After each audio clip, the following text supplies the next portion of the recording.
This program was broadcasted and recorded from the LSCR studios in downtown Conroe, Texas. Lone Star Community Radio is supported by listeners like you. Donate and sponsor today. For more information on getting involved with Lone Star Community Radio, contact us at lscrstudios@gmail.com or visit us online at www.irlonestar.com.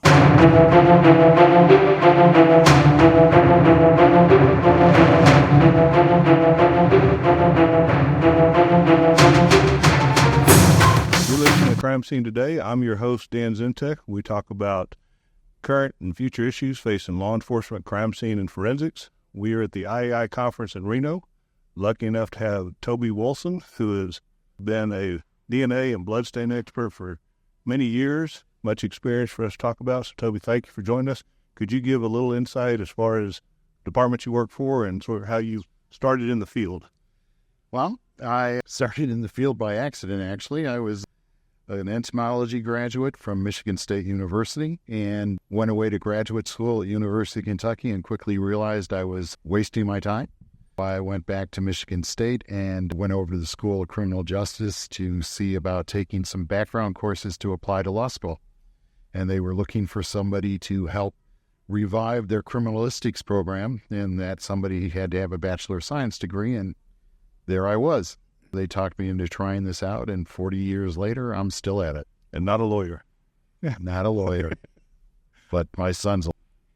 You have talked about being at the start of when DNA is sort of changing. I mean, now it's pretty much a standard in our cases, right, that if all the different sciences that we use and such, the public is really, I mean, they're looking for positive stuff, positive fingerprints. DNA is like the gold standard, or has been for a long time. Talking about where it started, right? I have been in on DNA since the very beginning. When I originally worked for the Miami-Dade Police Department Forensic Services Bureau. I spent 33 and a half years there and retiring in 2015. And I was a DNA analyst. I started out as a forensic biologist, then doing DNA analysis, followed by incorporating in bloodstain pattern analysis. So I did a little of everything as well as a supervisor. But I was in on the ground floor of DNA analysis for use in forensics. My lab was one of the first labs to go online with it in 1989 when we were doing RFLP, which is the restriction fragment length polymorphism. And that's the one you sometimes still see on TV where they hold up the piece of X-ray film and they look at a bunch of little black bars on the film and say, oh, it's a match. I did that. And then as DNA progressed and moved into more and more better technologies, I was involved with that. I actually did some of the quality control testing and necessary validation to bring some of the newer techniques online at Miami-Dade. So I was there for RFLP and then what we called DOTS. They were the first line of what we do now with the STR short tandem repeats, but they were not very probative. From there, it went to using automation and capillary electrophoresis to do what we do now, which is the short tandem repeats, where we look at very small fragments of DNA that we know are highly repetitive and that we know very widely in the population. And that started out where we looked at 9 loci being an individual area or address of DNA. We originally looked at 9 loci, and then when I left the lab, we were looking at 15. Nowadays, they're looking at, if I remember correctly, I believe 25, and it's going to expand further soon. But the technology's gone from something where we spent weeks just to find out information about 4 loci. It could take as much as 2 months to we now have instrumentation that allows us to do single source profiles. That means not things that are not mixtures. It can be done in 90 minutes. Now, when we talk about the loci, as I remember, at least in the beginning, I don't think it's changed, is that those locations had no identifying, didn't tell us the color of eyes. It was for the purpose that it was very general, at least in the first part of it. And I remember going to New York Medical Examiner's Office. She used to have a death investigation there. And when going, and that would have been probably about 2008, they started collecting DNA for research on trying to identify which had eye color, which had this, and those type of things, which is certainly capable now and otherwise, but is the loci still not associated with characteristics?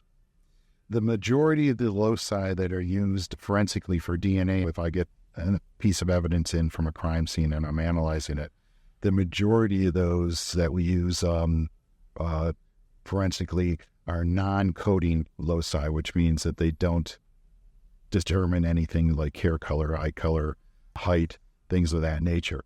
However, because DNA is a very long, complex molecule, when we get our information from the loci we're using forensically, it's possible to use the other portions of the DNA to tell things like you're asking about, like eye color and skin complexion and things. And that's where you see that come in with, there is a field of DNA analysis now where they use the DNA information to create a composite of what the DNA donor may look like.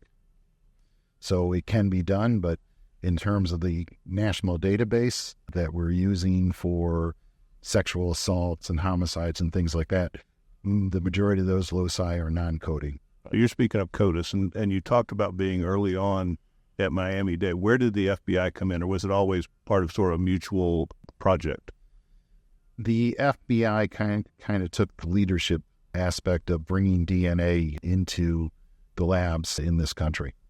They set the guidelines. They started developing the standards and the rules that we would have to. There's the whole set of rules that have been developed through what's called SWGDAM, the Scientific Working Group on DNA Analysis Methods, which has always been run by the FBI. And those SWGDAM rules are what guide forensic laboratories in their DNA analysis. So they are at the very beginning of the process and have maintained their leadership role ever since. CODIS, the Combined DNA Index System, which is what we put the unknown profiles into and offender standards into and all, they oversee that too. And that didn't come along until later, because the early DNA analysis that we were doing, even though they had hoped that they could create this database for comparison purposes, RFLP did not lend itself to doing the databasing. There just was not enough information to it, and the information had too much of a plus or minus factor to it. So it did not come to fruition until we got to the short tandem repeats in the mid-90s and started using that, because that is much more exacting in the profiles it gives, and it gives much more. The more information you have, the more beneficial the index becomes, because there's less chance that two people who are unrelated would have the same DNA profile. So now, in 2013, I went to ICP, and they were introducing a new technology for rapid DNA. And at that time, they said the FBI had not approved the process. So, and that just sort of lends me, the FBI, does it approve the process or the actual instrument? Does the instrument have to go before them to get certified, or how's that? The FBI has to make the final determination based on validation studies and the applicability of the analysis to decide if profiles obtained from that particular instrumentation or the kits that we use for developing DNA profiles, if those meet the standards that they're requiring to have profiles put into. Everything, when it first comes online, has to go through the same type of evaluation and the validation process before it becomes CODIS acceptable. The rapid hits, they are now, if I understand correctly, there's guidelines created by SWGDAM for the use of them, and you can use those in the databasing laboratories. Databasing laboratories are the state-run labs that do analysis of the standards obtained from the offenders in their state. And because those are single-source profiles, the rapid hit can be used for that because it's fast and works well. But it's being used heavily in booking stations. We want to know when somebody's being booked into jail, if they're previous. What they're doing is taking a sample It's easy. You don't need a blood sample anymore. You can do a buccal swab, which is just a rubbing of a cotton swab against the inside of your mouth. They can take that buccal swab. They can use the rapid hit, the fast DNA analysis, and get a profile within 90 minutes, and then submit it for comparison to see if the arrestee is already in the database, so that they don't put them in more than once. But then it also makes it easier to, compare them against other crimes that have been. Now, I know initially it was very cost prohibitive. The instrument itself was about $250,000. Each sample was about $300. And I know that there were contract private agencies for like booking purposes that they would do like $50 a sample or that type of thing. Obviously, I think it's still sort of the same price. Obviously, the advantage, I mean, if we can get a serial rapist that was in another state, that we have evidence sitting there and he is booked in for something, I say minor, but most states are still only doing felonies, at least in Texas where I'm from. That was one of our restrictions, and I'm hoping that changes, because I would love just a drunk that comes in on a DWI that profile is checked against it. I'm not sure where we are on that, but It's interesting in that there's variation within the. I come from the state of Florida. Almost everyone now who gets arrested goes into the database. They have to give a sample, and that's beneficial because, for a good example, when I was with Miami-Dade in my early days, I was the lead analyst on a serial rapist who we basically had approximately 45 sexual assaults over a 3-year period before he disappeared. When I left Miami-Dade in 2015, he had still not been identified. And then in 2019, his son was arrested for domestic violence and had to put a DNA sample into the system. That DNA sample then created a familial hit. After 30 plus years, they finally identified this guy and arrested him. So, having a very expansive interpretation of who can be swabbed and put into the database is really beneficial, because we know from years of doing this that people escalate their crimes. They may start out as a simple breaking and entering, petty type larceny, and they're opportunists. They progress to major crimes like sexual assault. Well, and like you said, the serial rapist that did 45 sexual assaults didn't just stop one day. Right. It's funny because he disappeared and it seemed like he stopped. Right. They either move or they're dead. Well, that's what the assumption always was. He somehow got his urges under control to some degree. They did discover that he actually committed a rape in Palm Beach County in the 90s. And because we didn't have a database then, it was never realized that the guy we spent years looking for in the 80s and all the way through my career, because periodically they'd bring in samples for me to analyze and put into the database to see if it was him. In the 90s, he was there. He was identified. He was convicted of a sexual assault, but because there was no DNA database at that time, he slipped through the cracks until... In that case and a couple others, we've talked about familial DNA and hits and clearing. When did that sort of enter the DNA scene of us being able to check relatives and link to other ones? It varies state by state. Some states do not allow it to be used, but it has been around for the ability to use familial DNA, which means looking at the children or the relatives and going backwards, probably about 15 years. Familial DNA, for most people, their best understanding of it are things like Ancestry DNA and 23andMe, because those groups take the profiles that they obtain and then they compare them to everyone else in their group and say, okay, here's family members. Of course, you may find out you have family members you never knew about, right? But that's the old don't ask the question you don't know the answer to situation. But that's exactly what they're... In law enforcement, it became a useful tool to access those databases and compare your profiles from unidentified subjects and unknown subjects, or even their children, to what's in those databases. So those databases had to become more restrictive, and now it's a situation of you have to give them approval to put your profile into the stuff that law enforcement can access. But the familial, DNA, you get half from your mother and half from your father. And then as you go generation to generation, it gets to be more of a mixture, but you will start to see commonalities from generation to generation that you can use to trace backwards. And the people who do genealogy for familial DNA, they're, as far as I'm concerned, they're rocket scientists, because they're taking this information and interpreting it and sometimes taking it back 5 and 6 generations and saying, okay, here's a family member. And there's investigation to do. It's not just, unlike a regular DNA hit that says, keep it simple, 23 matches 23, 1 matches 1.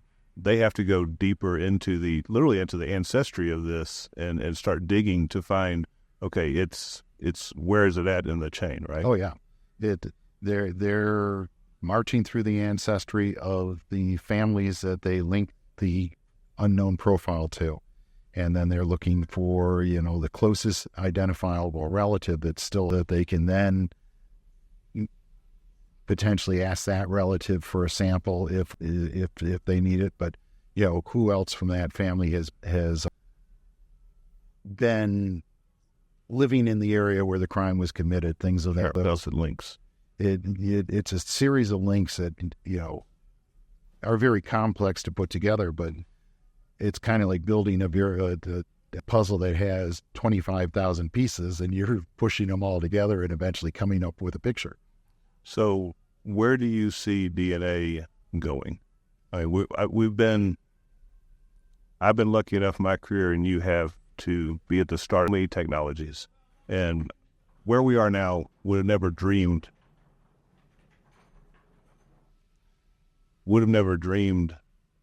where we are, right? I mean, way back. Where do you think we're headed in the future?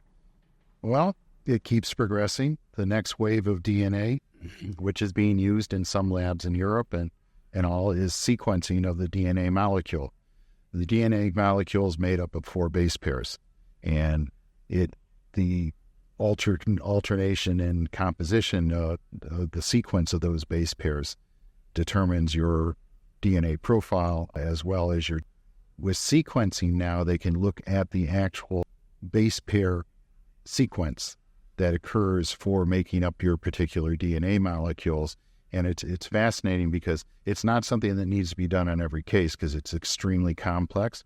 But when you get the cases where the traditional nucleic DNA that we currently do isn't answering the questions, sequencing may be the way to go, because it provides you with much more information. For example, my understanding is from sitting in on many sequencing lectures at conferences, identical twins in DNA, nucleic DNA, which we use forensically, we can't tell the difference between. They have the same DNA profile. But apparently what they're finding is when you look at the sequence, even though the DNA profile nucleically is the same, the sequence may not be the same. And there's a belief now that they'll be able to separate out twins, which we couldn't do using the type of DNA analysis we use forensically. It's always exciting to see these advances, and as long as we're around to see them, right? But so DNA was a passion of yours, still is, but you're also known for blood. How did that come about, from DNA to Bloodstain? That's, again, another accident. It seems like the things that work out in my life are always accidents. I actually received my original training in bloodstain pattern analysis in 1983, and I found it intimidating, so I just basically refused to use it because I didn't think it was, a good science. In the late 1980s, not that I was interested in becoming a bloodstain analyst, but I convinced my laboratory bureau to send me to an advanced training course. 24 hours after I returned from that advanced training course, 6 police officers beat a drug dealer to death, and all they had was a blood spatter scene.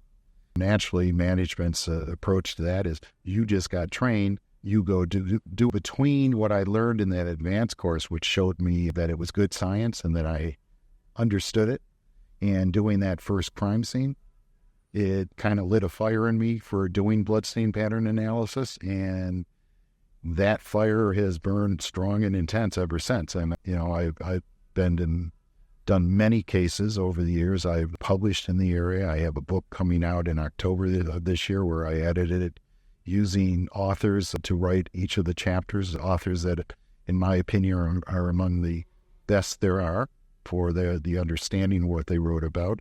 I have been tapped by the Department of Justice in their joint effort with Department of Commerce, where they created the organization of scientific area committees. One of those committees was Bloodstain Pattern Analysis. I was tapped to be the original chair of that committee and suggest who needed to be appointed to it. And I oversaw that committee for 5 years. And when I stepped down from being chair due to term limits, they made me I have been with the OSAC since its inception in 2014. Prior to that, I was a founding member of SWIGSTAIN, Scientific Working Group on Bloodstain Pattern Analysis, which did the same thing as the OSAC group. Both groups are interested or were interested in developing standards and guidelines for how we do the work that there's less conflict in how it's done, and it hopefully avoids challenges in court. They could prevent it from being used as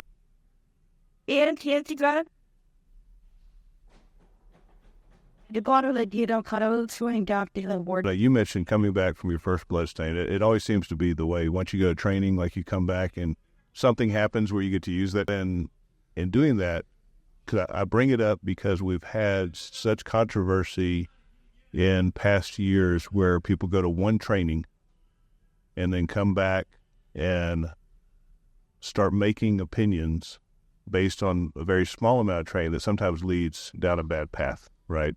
In that one, obviously you got excited because you found information that you would not have had before. How do you balance between the basic knowledge you have that gives you at least, hey, this story isn't adding up, versus what other level do you need to say, I'm actually giving an opinion? Well, it's a hard balance. And the issue we deal with, we have training standards now that say what type of background training you need to have before you ever start working cases and writing reports and testifying.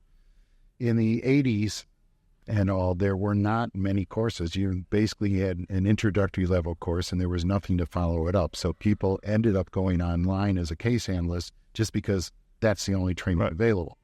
In the late 80s, you started to see some advanced courses like I went to, but there still were only a handful of those.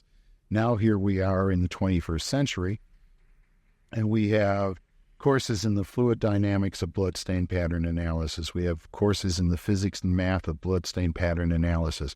We have courses looking at the interaction of blood and textiles, because we've learned that blood does not always act the same when deposited on a textile as it would if I deposited on these tile floors. We have this multitude of advanced training. The difference is now, in the beginning, you took a 40-hour course and that's all there was. So if your agency said you were going to do casework, you were. And even now, unfortunately, some agencies do that. But the recommendation for the training of a bloodstain pattern analyst is that they take all those courses I just talked about prior to ever doing casework, that they get mentored by a qualified analyst prior to doing casework, and that they go through a thorough testing and evaluation period to demonstrate that they can use the information they've been taught to come to a reasonable or supportable answer from the patterns they're looking at. So what we encourage today is nowhere near what was done in the 80s when when BPA was in its infancy. Well, how many things have changed since then? As we talked before about DNA, I mean, if you didn't collect enough blood back then, you weren't getting the DNA profile, right? Oh, yeah. When I started as a forensic biologist, we were doing isoenzymes, which are enzymes present in the blood and semen and other body fluids that are genetically determined, survive the drying process, and vary from person to person.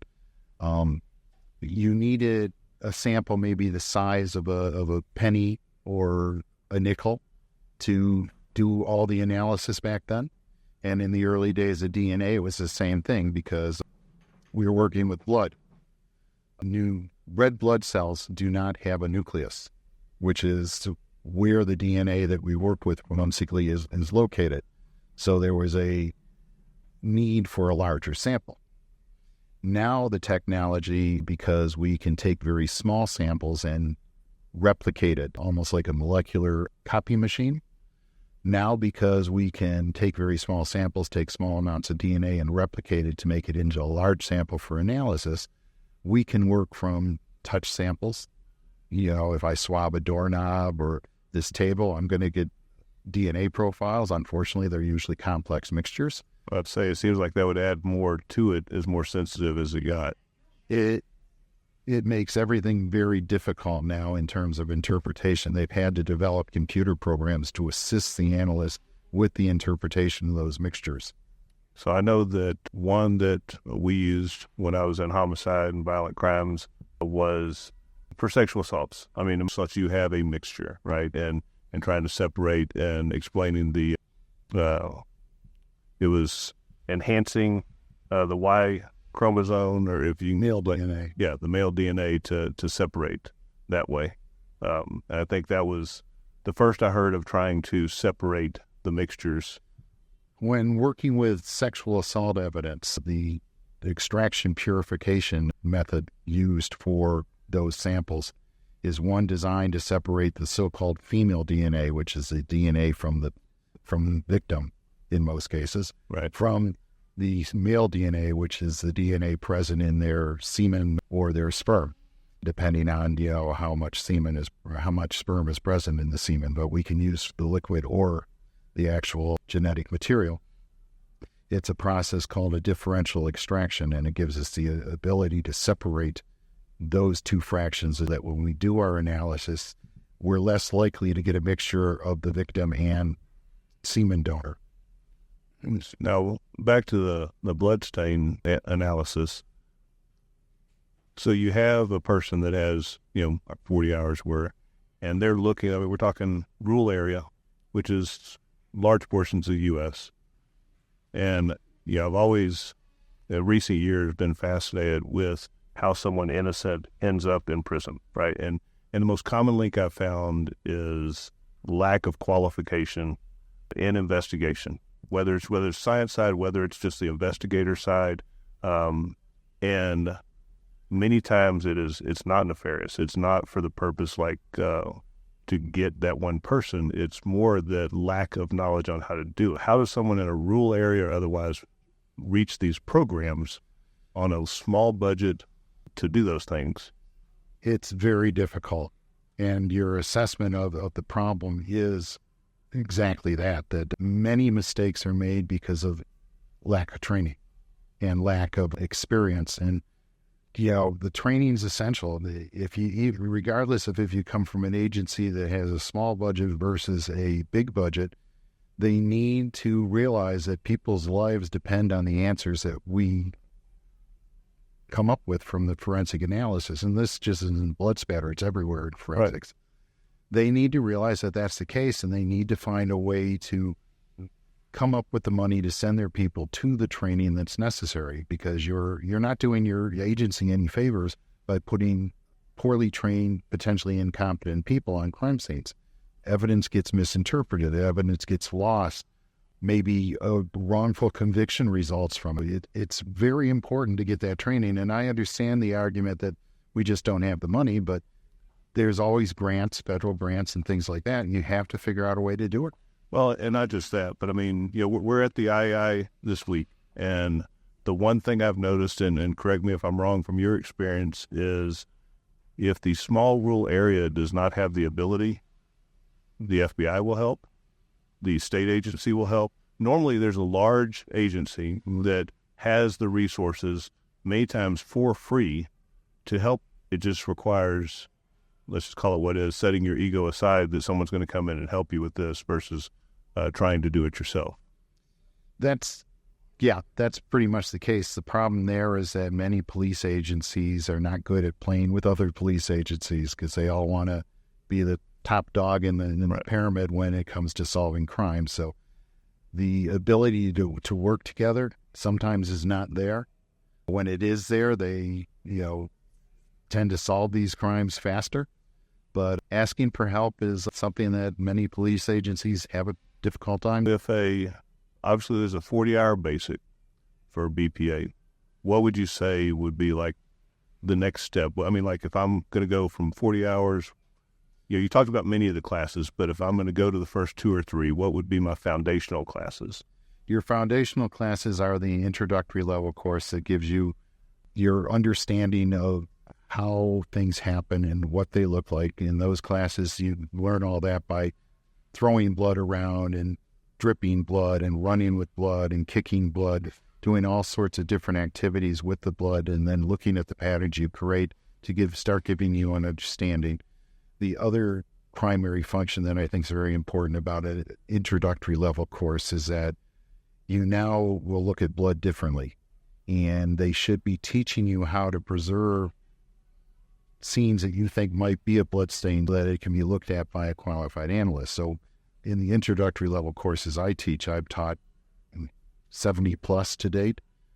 I want my students to walk out of there with the basic tools that they need to go on, but I especially want them to walk out of there and be able to recognize and preserve a blood spatter. That's the first course in the line, and in my opinion, the most important, because it's your starting point. After that, you need to take a course that looks at the interaction of blood with textiles, because we know that it doesn't follow always the same rules. You need to take the math and physics class, and you need to take the fluid dynamics. Those are all got a bunch of plates coming through. I'll hit the next one in a sec. I think the bathrooms were here. I didn't know that we had the kitchen.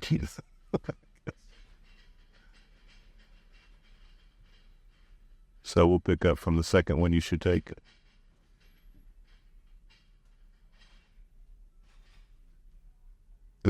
After you take an introductory level course, which is usually 40 hours, but quite frankly, you could extend it to 80 hours and it'd be better, but most people can't leave their regular job for 80 hours. But after that, if you're really serious about working in this field, then you need to take the math and physics of bloodstain pattern analysis. You need to take fluid dynamics, and you need to take a course that looks at the interaction of blood with textiles. Those are the core courses. And after that, any other advanced course you can find that would supplement your training. So now the advanced courses, each one of those, as far as the physics and the text, are all those 40-hour courses in and of themselves? It depends on the instructor. He will stop again for a moment. So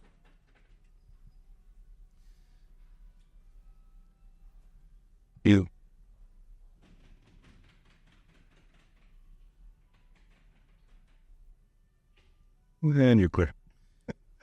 The length of the course, it depends on how the instructor puts it together. For the most part, the math and physics course is 40 hours. Fluid dynamics is 40 hours in length. And the textiles depends on the instructor there. I do a textile course that 4 of the days, it's a 5-day course, but 4 of the days are geared towards working with blood and textiles. And then there's a 5th day where, because most cases come in on a USB drive nowadays, right, I spend a day on how to do analysis from photographs.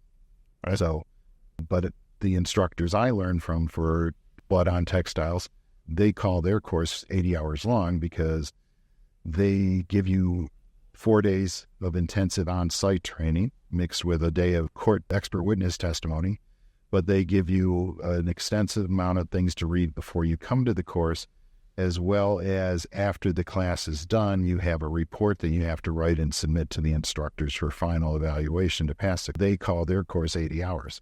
My course, technically, if we want to look at it, is about 50 or 60 because I also require a report be written and submitted based on the final practical of the class, which is looking at examining clothing that we've made, and that report has to be submitted to me within 10 weeks of the class being completed. So my class is actually more than 40 hours too, but on paper, I just like to call it a 40-hour course because to me, it makes sense. Right. Well, I've taken up as much of your time as I've told you I would, but I also be remiss if I did not ask you, and you know what I'm going to ask you, hey, how you got involved with the Dexter TV show or whatever it was. That question comes up a lot. It does. That's why we're asking it. The show takes place in Miami. It was originally going to be filmed, and they had contacted the Miami-Dade Police Department to assist with the show. I was getting ready to teach a blood spatter workshop, and our media relations people showed up at my preparations with the actor in tow and a producer and told me that they'd be following me around. They watched me and asked questions and followed me around a bit for a few days, and then incorporated that information into the show and the character. In fact, I found out at a later date from the author of the books that the show is based on that Michael Hall had actually incorporated my mannerisms and speech patterns into the character, which explained a lot because my parents would tell me when we watch the show, the character reminds you of me. Or reminds us of you, I put it correctly. And I'd look at him and go, exactly how does a serial killer remind you? Well, that answered a big question. Have you watched the show? Did you find the mannerisms? Did you pick up on it also? I never saw the mannerisms and all, but I didn't watch the show that often. I watched the first couple episodes, especially the first one, because like anyone who's been on TV, you always watch your Sure, right. And I'm in the background of the first episode in a lab scene. However, after watching a couple episodes, the writers would call me up and ask me, how would you do this? Or what would this happen if you did that? And the questions I could answer, I'd answer. But then they went ahead and did whatever they wanted anyway. Basically, after a month or 2 months after the show got going, told them that I'm too busy for this. I can't help you anymore. So I didn't watch the show either much after that because it was just like, when we watch forensic shows, they are very unrealistic for what we really, all those shows, NCIS, CSI, Las Vegas, all of those. They're for entertainment. I couldn't watch just because it's frustrating to see them do the things we do in 45 minutes with commercials. Right. And it may take us months. Well, I can tell you from speaking with many Dexter fans, you saved yourself a lot of heartache and otherwise because they didn't like how it ended. And so, apparently it ended poorly and many people were upset. So there you go. You watch the first couple ones and you're good to go. It did end poorly from what I read, but they didn't they could end it properly. Yeah. And they can, not to ruin the experience for anyone who hasn't seen it, but they killed off the character. Yeah. Well, Toby, I appreciate you taking time. You're busy at these. I truly believe that I've always said that once you finish your training, when you've taken all your foundational work, that getting involved in the IAI and IBPA and all the different organizations is where your next training comes from. It's the latest.